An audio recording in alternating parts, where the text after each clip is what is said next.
this the 5th episode.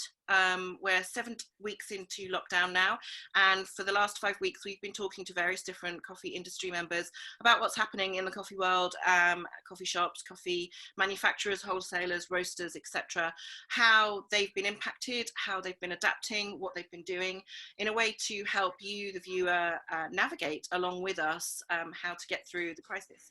Today's a different type of episode because we're talking to a couple of experts in various different areas to talk about the legislation and the various different ways in which to get advice, basically, to help you, the coffee business, work through what's happening, particularly as we enter into a massive change in terms of how we are phasing out of lockdown and what that means. So today I have Ted Rosner, who is co-founder of Redemption Roasters, but also a qualified lawyer, and he has been helping his clients with various different legislative advice, so he'll be talking about that. And we have Steve Slark, who is Managing Director of European Watercare and also the Chairman of the Beverage Standards Association, and in that role he has been helping all of the BSA members with various pieces of advice, as well as obviously navigating issues himself with his own company. So welcome both of you, and thank you for joining me today. Given that we're now into 7 weeks, just sort of looking back on what we've been through as an industry, I was curious to know what you think the most common question you've had so far, and what your answer has been to that question. So let's start off with Steve on that one. I have to say, and it sounds rather flimsy, but the biggest question to me is, do I know what the future holds? You know, do I know what life after lockdown is going to look like? Or, you know, what can I suggest as to how we get our business going either during the lockdown or after the lockdown? Most small businesses that I interact with are concerned about cash. Cash is king. And it's the conserving cash, but also responsibility to pay their suppliers and maintain those relationships after lockdown. But also, what is their customer base going to look like after lockdown? Yeah. What is the new normal? And yeah. You know, I'm no sage. I have no ideas other than what I hear on the news and what I hear from BSA chat room, talk rooms, websites, but. You know, I have to say there is a mine of information out there, but I think you have to listen to the facts rather than listen to the suppositions that people make, because, you know, there are extreme views of what life will look like afterwards. There are the conspiracy theories that actually nothing really is going on out there and it's all a big conspiracy, and somewhere in the middle lies the truth. And, you know, I would just say that is the most common question, that people are so worried about what will life look like afterwards. And as an employer of around about 60 people, obviously I have 60 souls who I consider that or have mortgages, potentially rents, families.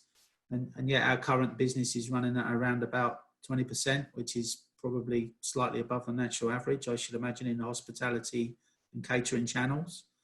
And I was speaking to an industry contact, only chairman of another trade association, only this week, and he told me his members are reporting their business is down about 95%. And their biggest concern is how do they restart their engines? Because from a zero start to getting income back in is a sort of a 2-month process, because the way we do business here in the UK is you sell, you invoice, and typically that money comes back 30 days to 60 days later. Yeah. So once lockdown is finished, that isn't the end of the trouble. Yeah. And that's assuming that business goes back to normal levels after the lockdown. And people have also commented that they can't see business being back to normal until sort of mid-2021. And that's the thing, isn't it? It's very difficult to answer that kind of question, because people, you know, we've had this is a repeated sort of theme with these episodes, that a lot of the people we've been speaking to have been saying that staff are asking them what happens, what's happening. And we all know as much as someone said, we all know as much as we're told on the daily updates. So it's really quite tough, isn't it? How about you, Ted? Because obviously you have a slightly different viewpoint in that you've been looking at it from the legal perspective. So you're very in tune with the legislation and what that actually means for businesses. So what have you been asked and how have you responded?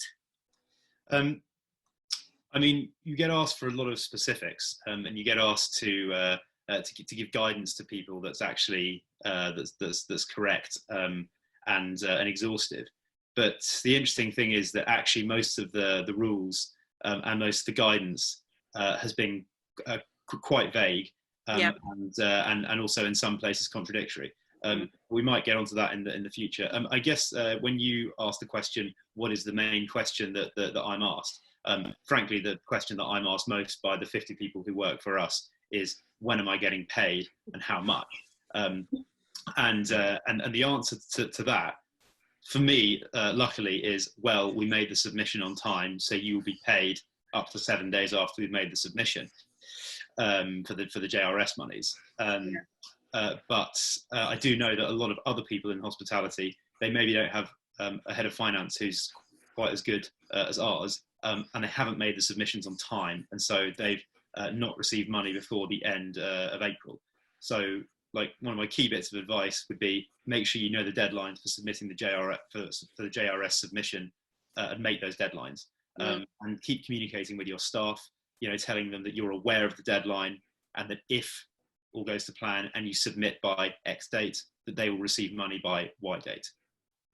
Do you think the information, I mean, this is slightly sort of a skewed question, but do you think that the information was, you said it was vague and, you know, not exhaustive, and, you know, we found that just as, you know, just as ordinary people, rather than just business owners. So, but would you say also that it was difficult to find? Or was it just that because you know, if businesses are missing deadlines, is that because that information wasn't as well distributed as it could have been, or it was hard to get hold of on the government website, or is it just simply that they just weren't really on top of it as well as they could have been? Do you think? I think probably the final final is close to the truth. It was there. I think yes, absolutely. Yeah, everything is there. There are a few pieces of things which contradict each other. I won't really bother to go into them because, frankly, they're a bit technical and probably not of a huge amount of excitement in it. Some things contain typos, but again, fairly points of fairly minute and probably not of interest for business owners. But I think the hospitality industry in general, you know, does suffer from a problem in that the types of personalities who are in it are usually very focused on operations, on getting things done. They're usually quick thinkers, but sometimes they don't conduct the right amount of research that they need to. And that's when they have to lean on advisors, and having a good accountant, a good head of finance internally, etc. You know, that's key. And we're lucky to have that. But I think a lot of places do miss out in times like this because of the type of industry that hospitality is. I was going to say, if you're a you know, from an individual coffee outlet up to even a fairly sizable restaurant, you might have a finance person, but the proprietor might be the purchaser, the finance person, the banker, exactly everything else. And in that case, I think, as Ted said, we're trying to be master of all things all at once. My own company found that the process of the furlough payment claim was fairly straightforward and fairly easy, following the guidance from the government's portal. But I know there are other businesses that have been asking us questions, customers, for example, of how do you do this, how do you do that, because they don't have that level of resource, which I think is what Ted is. You know, most coffee shop owners, individual owners, tend to be entrepreneurial type people. Yeah.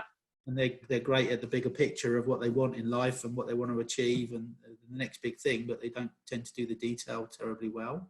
Yeah. That's just how things are. You know, there's no criticism there, but no, but it's daunting, isn't it? I mean, I must admit, yeah, if I were running, you know, if I had staff, I mean, I don't, I have myself and my two cats and my husband, I don't pay him. So, you know, I would find it daunting. I'm not looking forward personally to having to go through the whole procedure in June when I finally get to do the self-employment submission, because, you know, no one really likes paperwork, do they? And if you, you know, as a single shop, or even, you know, 3 or 4 shop, you're normally on your own or with a partner, and it's just the two of you. And as you say, Ted, having access to a, you know, a really good accountant or finance person is rare. I think too much information came out at once as well. I know it had to, but then you had information for small businesses who were available for a grant.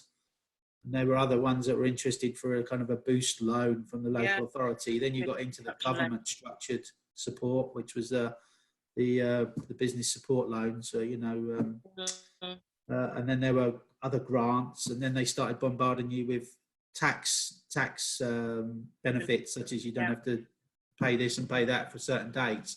So you really needed somebody to not just specifically look at keeping the business alive, but they also had to look specifically at gaining every business advantage they could from what was being bombarded at you. You have to continually apply for it, or now that it's been applied for, does it just automatically gets paid until June, or do you have to just apply every week or every month? Well, I'll defer to Ted, but I mean, in my circumstance, I know our finance manager applied for the part of March and all of April. Make a submission on the basis of that particular payroll. And some companies, of course, may have a different submission in payroll X compared to payroll Y. So yes, it needs to be done monthly, and you will need to hit the deadline every month in order to receive the money by the date that the government specifies that they will commit to sending it to you by in the month coming. Right. Okay, well, that's a good piece of advice then. So just staying with the staff topic before we kind of move on to what's going to potentially happen after lockdown. Obviously, they're furloughed, so they can't work. But what happens with things like holiday arrangements? Has there been anything put into place about how, so let's say a member of staff had holiday over this long weekend, does that still count, or is that at the, is that just at your sort of liberty to choose how to handle that? Quite complicated. So I'll only touch on sort of some cardinal points about holiday. The initial guidance from HMRC didn't actually say very much about holidays at all, as to what it meant when you were on furlough. So there was a bit of speculation as to whether people accrued holiday on furlough or not. On the 17th of April, HMRC did confirm that employees do continue to accrue holiday whilst on furlough.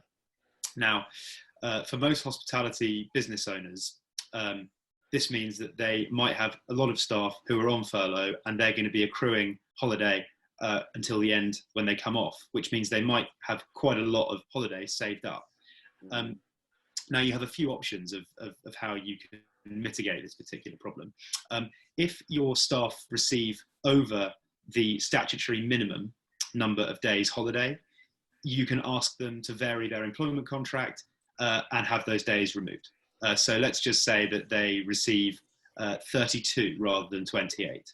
You can ask them to agree to vary their employment contract to have those forward days removed, which they might consider to be equitable because they've essentially been on holiday. You can also ask people not only to accrue, but also to take holiday on furlough.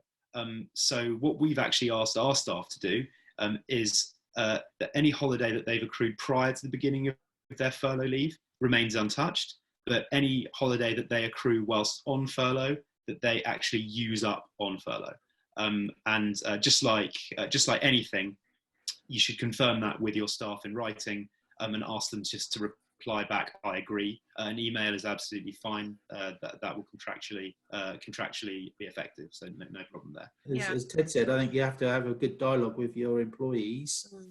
And you have to do it by consensus rather than forcing the letter of the law, because I'm sure there's entrenched positions on both sides for some people. So. Yeah, I mean, just two more points to make on holiday. The first is that people are being paid at 80% if they're on furlough, 80% up to $2,500. You are not obliged to true up to 100%, of course, as an employer, but you are if they're on holiday. So the HMRC say that you need to pay at your normal rate of pay, and you are obliged to top up. The other thing to say is that HMRC have specifically, I suppose, given themselves some wiggle room here. And they've written, during this unprecedented time, we are keeping the policy on holiday pay during furlough under review. So expect to check back and see if there are any changes as to the arrangements there. Right, okay, that's good to know, thank you. Let's move on then, because on Sunday we're going to hear an announcement. We don't know what's going to be coming out, but we are expecting some form of indication of how the government is proposing to move us out of lockdown and what that will look like, whether it will be a phased approach or whether it will be, well, it's pretty obvious it'll be a phased approach, but what that actually is going to look like. So although we can't comment on that directly because we don't know what's going to be advised and what the timing looks like, where do you think coffee shops and small businesses in the hospitality industry should be looking in terms of how to prepare? I know that Ted, you've had one store open with the social distancing and takeaway only, and there are some businesses that are starting to step back into the flow of things by doing just that, opening a small percentage of their estate with takeaway only. But what else can businesses do if they can't yet do that, or even if they can? What's the next steps, guys? Well, innovation, I think, is the word. The use of technology. Even today on our BSA WhatsApp group, I've seen from a company. I'm not sure if I'm allowed to name them or not. But, yeah, go for it. Yeah, a company called Coffee Tech, who have gone forward with a non-touch touchpad. So as long as your finger is within 2 centimeters of the cappuccino button, you can call for a cappuccino. That sort of stuff is manna from heaven, obviously, with transmission of viruses and social distancing. But most of the coffee shops, I'm sure, will get back to some sort of form of takeaway offering. I don't know, and I fear for establishments where they get by on the utilisation of their tables for food. And, if a restaurant is set up to do 30 tables and they're only allowed to have 10, then how do they actually make ends meet? I'm sure that will see an inflation of prices. But I don't know, other than sort of social distancing measures inside a restaurant, what more a coffee shop can really do, because they're so kind of entrenched in their modus operandi of how they do things. So Ted, maybe you can share what happened with your store this week and the things that you've already started to put in place as a business for reopening. Yeah, so just to go back to what people are and are not allowed to do, I'll specifically address takeaway coffee shops, as this is a coffee podcast. But anybody wanting to see what the actual rules are and what they can and can't do, the only place to look is the Gov website. And for coffee shops, it will be under the words takeaway and restaurants offering a pickup service. I can send the link around. I don't know how I can share the link, but if you can send it to me, Ted, I can put it into the writing, the information about the video, and also I can share it with, for instance, the Beverage Standards Association. Yeah, please do. Well. So, it'll probably be the first link that people have gone to anyway. But people should look at what's written under there. It changes quite regularly, and do not listen to other people who claim to know what the rules are or aren't. What's there is the only rules. Unless of course the government passes new rules. But there's a lot of people saying you can do this and you can't do this. And when asked where the government direction is on that, they go, "Oh, well, I just heard that." Well, very unlikely to be correct. So for us, we're serving coffee at the door, and we put a table in the door. I'm not sure whether we put up perspex in front of the door, as in, down to a height where you pass coffee through. But that's another measure that we've seen some people put in place.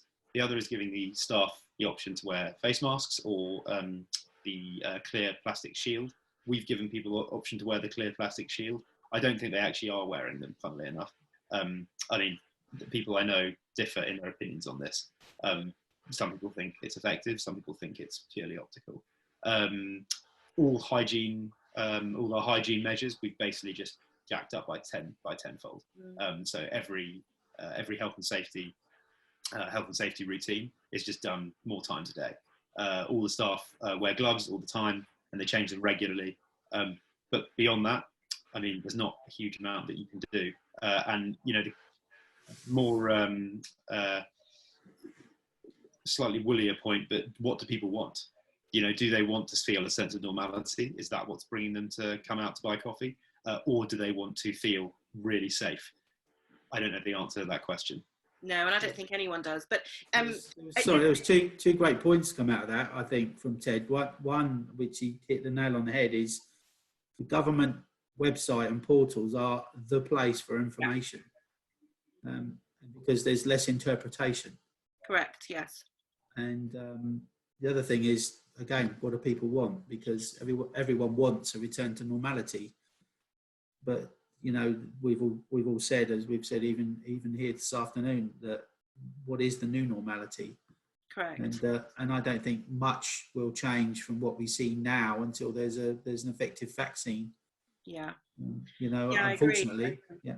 Is there any requirements to give any kind of notification of what your health and safety routine is in by way of a poster or writing, or is it something that's possibly worth doing? Ted, do you know?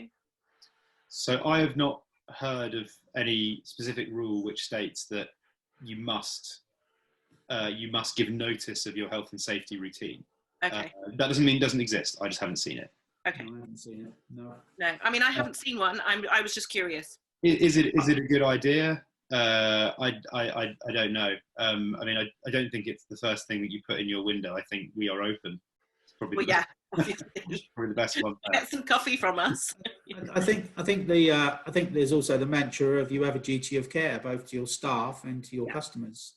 And you know, there's a great thing called common sense, which will have to apply to a lot of businesses. But you know, there are always and there's always going to be people that push the boundaries to try and gain a kind of a commercial advantage. And I'm not sure what mechanisms are in place to pull them up. But well, I mean, they're happening already, aren't they? And there will be businesses that will use the existing financial support to. We already know of some that have done it to get themselves out of an administration situation, for instance. That's already been mentioned on one of these episodes, in fact. And yeah, you know, we're seeing it in the news all the time with what other big businesses are doing. And I don't know. I mean, for us, all we need to concern ourselves with is how, you know, we can support each other as coffee shops and coffee businesses to, you know, make sure we're all doing the right thing. And you know, hopefully, you know, that will continue. I mean, on that, is there anything else legal that coffee shops should be thinking about going forward, Ted? I mean, there was one interesting change to the language under takeaways in restaurants offering a pickup service at the back end of last week. Yeah. So the wording previously was imperative, and it said that takeaways must receive orders online by app or by phone, and that anybody queuing around to make an order should be asked to leave the premises and make the order in that manner. The wording's changed. So it now says customers should be encouraged to order online by app or by phone, full stop. So it doesn't seem to be as imperative as it was. So you can take orders at the location. I mean, I guess subtle change, but very important one. But with a 2 meter rule, you can give an order, can't you? And then the order can be put down, you can step back and the person can then pick it up. I know, Ted, you guys have you implemented the pre-order and pay app yet? Has that gone ahead? We are going to implement it on Monday, I think. Okay, so it'll be interesting next week if we get an opportunity to find out from Max how that's been going.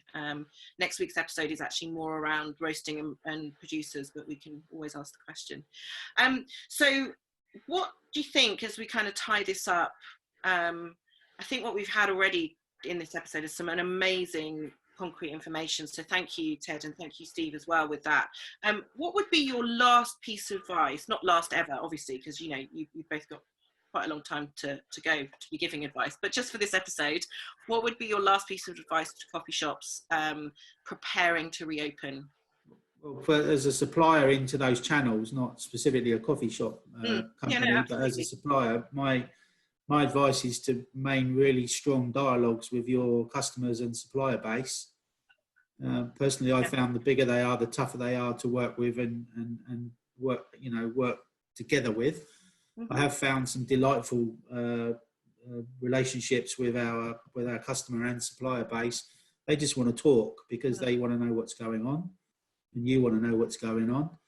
And people are actually being very fair and open to discussing stuff outside the normal trading environment. Yeah. I just find it's the bigger corporates that when you try to deal with them, my biggest two suppliers are German, and they're very intransigent, on the way that they deal with you. Not I don't have a particular downer on Germans or anything, but I just found them to be particularly difficult. Whereas a lot of our UK-based suppliers and also our UK-based customers have called us up and said that we're going through the same stuff that you are. Can we work with you so that we can ease our own cash requirements and trading burden? And we've been given assurances that we'll get money from them eventually, and we're prepared to work with them for that end for a longer trading relationship, not just the here and now. I mean, I suppose with the difference in timelines with different countries, that actually may become a bit of an issue that people may not have thought about yet, because it could well be that, Germany may be a week or so ahead of us.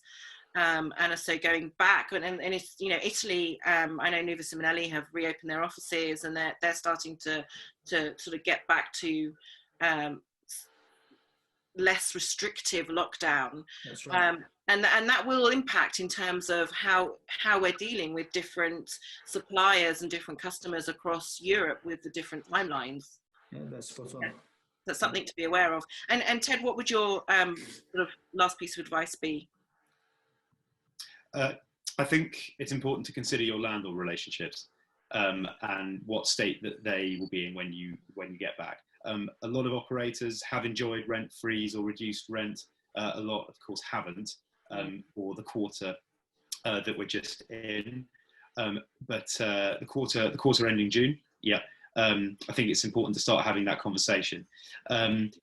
At the moment, we're keeping silence with our landlords because it might. There have been some discussions in the press recently about whether they might actually receive a subsidy in order to give further rent freeze for the rest of the next quarter. So you don't really want to prejudice any negotiations you might have with the landlords when they're in a better position now. But in the absence of any word from the government, I think it would be a good idea to start to speak to your landlords. We, in the absence of anything, will probably be speaking to our landlords and asking them for more rent-free and then turnover rent basis. And an industry standard is kind of 10% turnover basis. So I think that's important. Second thing is staff coming back from furlough. Make sure that you check the advice on actually what you're supposed to do to bring people back from furlough. Because I suspect you will need to send something round to say that they are not furloughed anymore. I need to actually check that. And also what you need to bring back people off furlough for. So people can undertake training whilst they're on furlough, although you need to pay them at 100%. People cannot do any work. Now, doing work is making money for your employer or a company linked or associated to your employer, or providing services to your employer or a company linked or associated to your employer. So making money for or providing services to. What does that mean? We're not actually sure. It might be, for example, that people are allowed to check email and keep in touch with you whilst on furlough. That is up for interpretation. So what I'm saying is make sure that you do bring people back from furlough if they're going to work for you, because otherwise you could potentially be tripped up on that. And actually on that, another thing I'm just thinking now is that because the restrictions maybe ease, but they equally may come back again if we have any changes to the R number and obviously transmissions and you know, cases of the illness. Do we know whether if a staff member is taken off furlough, can they be put back on furlough easily? Is that something that's being covered? Currently, Yes. you can come off furlough and go back on furlough, Okay. but I agree entirely with Ted, and my organisation has chosen to say to people if they're on furlough they must do no communications, because we don't want to fall foul of any future audit. You know, it's very easy to interrogate a server and see if people have been sending and receiving work emails. And as Ted said, there is so much interpretation on the furlough rules. I think it's best to play it very straight. And if there's somebody's on furlough, they're just not working for the company unless they're in training. If they're off a furlough, then obviously they can do what the employer wants them to do. But it's I won't say it's a minefield, because the government have been very specific about it. But again, it's open to interpretation and how far you can push the boundaries. So Steve has obviously gone with the more conservative reading on this, which you know, is certainly not wrong. We have continued to communicate with people. We've had people catching up with their managers to check that they're okay and stuff like that whilst they're on furlough. Personally, I don't think that that's a breach, but again, if you take the more conservative route, no one's going to criticise you. I think, just to go back to the point of coming on and off furlough, you do need to be furloughed for a minimum of 21 days, and that's in the Treasury Directive. So you cannot furlough someone for 3 days and then off for 3 days. You can furlough them, you can put them on furlough for 21 days and then off for 3 days, and then back on for 21 days. But any period on furlough has to be 21 days per the Treasury Directive.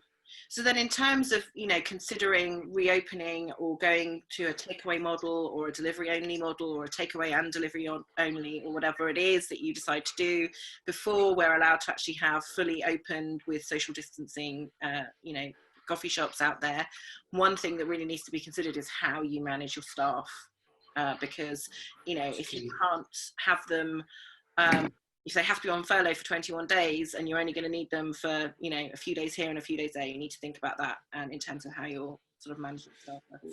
Future restart planning is one of those models that people should be working on now, because there are many scenarios, and as you quite rightly said, given the scant information we know at the moment prior to the Sunday announcement, there will be stages, and we could go backwards and forwards within those stages.